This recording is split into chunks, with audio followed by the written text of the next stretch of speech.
کلمہ پڑھتے ہی حضرت عمر نے فرمایا یا رسول اللہ جب آپ سچے، قرآن سچا، اسلام سچا، تو چھپ کے نماز پڑھنے کا کیا مطلب ہے؟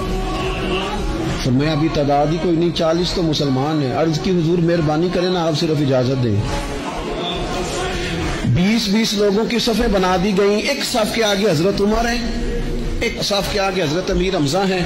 جناب عمر کہنے لگے چونکہ آپ اللہ کے رسول ہیں تو لہذا نماز بھی آج اللہ کے گھر میں پڑھی جائے گی۔